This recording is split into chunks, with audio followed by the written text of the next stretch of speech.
कि ऐसा विश्व के अंदर कौन सी सज्जन शक्ति है जो कि द्रवित ना हो, पीड़ित ना हो, दुखी ना हो। बांग्लादेश के हिंदुओं के ऊपर जिस तरह वहाँ अत्याचार हो रहे हैं, वहाँ हिंदू स्त्रियों की अस्मिता पर, उनके मान सम्मान पर चोट मारी जा रही है।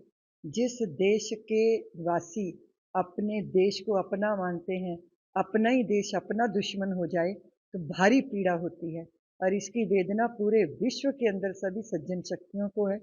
मैं सोचती हूँ कि देश की सरकार ने निश्चित रूप से पहले भी पहल की होगी, लेकिन अभी प्रत्यक्ष रूप में जिस तरह की पहल की है कि हमारे संबंध तभी तक ठीक बने रह सकते हैं जब हमारी भावनाओं का सम्मान होगा, जब हमारी मूल जो धर्म की धारणा है उस पर चोट नहीं होगी। आप छोड़ दीजिए धर्म, मजहब, संप्रदाय, इनको आप अलग करिए। मनुष्यता भी तो कोई चीज होती है, इंसानियत भी तो कोई चीज है। अगर हमने मनुष्य को मनुष्य के रूप में ही देखा और मनुष्य होकर उसके साथ व्यवहार किया, तो ये जो हैवानियत है, ये जो शैतानीपना है, ये कभी मनुष्य के हृदय में प्रकट नहीं हो सकता। इसीलिए दर्दनाक तस्वीरें हैं वो देखकर हृदय बहुत भयंकर पीड़ा से भरा है।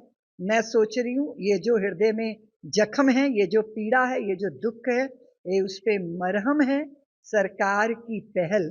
मैं समझती हूँ कि ये बात निश्चित रूप से है कि हिंदू जाति को अपनी समस्त अलग अलग धारणाओं का त्याग करके एक हो जाना चाहिए। ये बात सत्य है, संगठन में शक्ति है, हम सब एक रहें और तभी भविष्य भी सुरक्षित होगा, वर्तमान भी सुरक्षित होगा।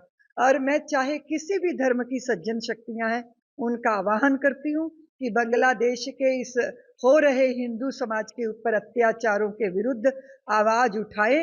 हम मनुष्य के नाते, पूरा विश्व धरती हमारी माँ है और हम इसकी संतानें हैं। इस तरह हम सहोदर हैं, हम भाई हैं। इसलिए सारे विश्व के अंदर जहां भी ये दृश्य देखे जा रहे हैं, जहां भी इस पीड़ा को अनुभव किया जा रहा है, हमारे देश में भी बहुत सारे लोगों ने प्रदर्शन किए हैं, इसीलिए कि ये अति हो गई है अत्याचारों का। ये भयंकर दृश्य है और ये रुकना चाहिए। मैं सरकार को धन्यवाद देती हूँ। निश्चित रूप से बांग्लादेश का अस्तित्व बना, उसके पीछे अगर देखा जाए, उस दृष्टि से देखा जाए, भारत की सौमनस्यता, भारत का भाईचारा, भारत का प्रेम बांग्लादेश पर हमेशा रहा है और मैं आशा करती हूँ वो सदैव बना रहे। ये बात निश्चित है, वो तभी होगा जब वहां के हिंदुओं को, उनके जीवन को, उनकी धारणा को, उनकी संतानों को, उनके युवा और उनकी बच्चों की, उनकी बहनों की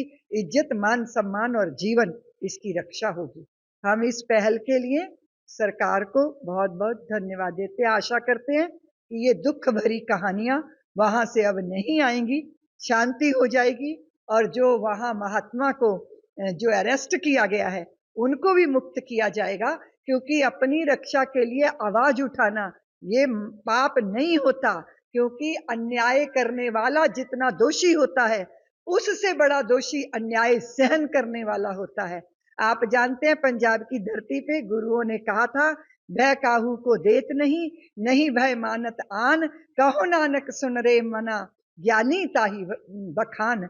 ना तो हम किसी को भयभीत करते हैं, लेकिन ना हमें भयभीत होना चाहिए। ऐसे वातावरण का निर्माण राज्य सरकारों को, केंद्र की सरकारों को और पूरे समाज को मिलकर इस पे प्रयत्न करना होगा।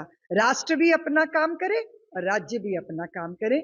मैं आशा करती हूँ सब कुछ सही होगा, जल्दी होगा और यही मेरी ईश्वर से प्रार्थना है।